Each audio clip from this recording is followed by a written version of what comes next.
ভারত যদি শেখ হাসিনাকে প্রত্যার্পণ না করে তাহলে এটা বাংলাদেশের সাথে ভারতের যে প্রত্যার্পণ চুক্তি সেটা সুস্পষ্ট লঙ্ঘন হবে। রেড অ্যালার্ট জারি করা হয়েছে ইন্টারপোলের মাধ্যমে। শেখ হাসিনাকে ভারত থেকে ফিরিয়ে আনার বিষয়ে অগ্রগতি প্রসঙ্গে উপদেষ্টা ডক্টর আসিফ নজরুল বলেছেন, ইন্টারপোলের মাধ্যমে রেড অ্যালার্ট জারি করা হয়েছে।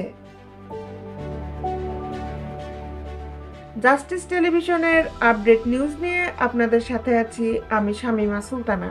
গণহত্যার দায়ে অভিযুক্ত সাবেক প্রধানমন্ত্রী শেখ হাসিনাকে ভারত ফেরত না দিলে সেটি প্রত্যর্পণ চুক্তির লঙ্ঘন হবে বলে জানিয়েছেন আইন, বিচার ও সংসদ বিষয়ক উপদেষ্টা ডক্টর আসিফ নজরুল। ভারত যদি শেখ হাসিনাকে প্রত্যার্পণ না করে তাহলে এটা বাংলাদেশের সাথে ভারতের যে প্রত্যার্পণ চুক্তি সেটা সুস্পষ্ট লঙ্ঘন হবে।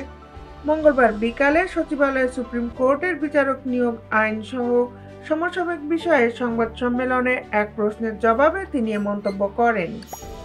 আইন উপদেষ্টা বলেন, আমরা প্রত্যার্পণের জন্য চিঠি লিখেছি। এরপর ভারত যদি শেখ হাসিনাকে প্রত্যার্পণ না করে তবে সেটি বাংলাদেশের সঙ্গে ভারতের যে প্রত্যার্পণ চুক্তি আছে তার সুস্পষ্ট লঙ্ঘন হবে। এ ব্যাপারে আমরা বিশ্ব সমাজে কি পদক্ষেপ নেব সেটি পররাষ্ট্র মন্ত্রণালয়ের মাধ্যমে ঠিক করা হবে। রেড অ্যালার্ট জারি করা হয়েছে ইন্টারপোলের মাধ্যমে।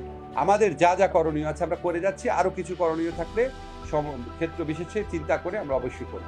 শেখ হাসিনাকে ভারত থেকে ফিরিয়ে আনার বিষয়ে অগ্রগতি প্রসঙ্গে তিনি আরো বলেন, ইন্টারপোলের মাধ্যমে রেড অ্যালার্ট জারি করা হয়েছে।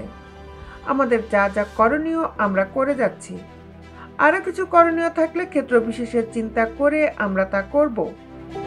গত 5 অগস্ট ছাত্র জনতার গণ অভ্যুত্থানে প্রধানমন্ত্রীর পদ থেকে পদত্যাগ করে ভারতে চলে যান শেখ হাসিনা।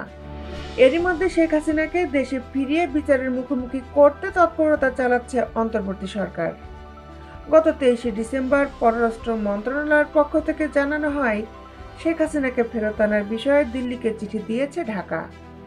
ওই দিনই ভারতের পররাষ্ট্র মন্ত্রণালয়ের মুখপাত্র রণধীর জয়সওয়াল শেখ হাসিনাকে ফেরত চেয়ে ঢাকার পাঠানো কূটনৈতিক চিঠি পর তথ্য নিশ্চিত করেন। তবে তাকে ফেরত দেওয়ার বিষয়ে ভারত সরকার এখন পর্যন্ত কোনো আনুষ্ঠানিক বক্তব্য দেয়নি।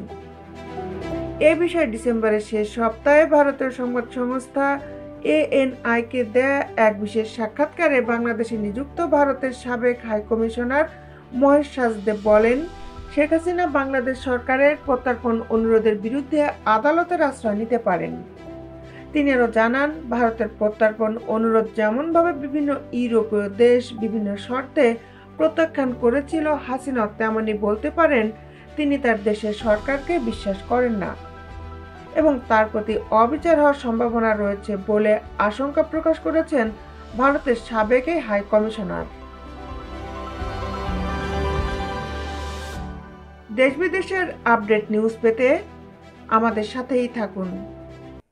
Justice television, Dhaka.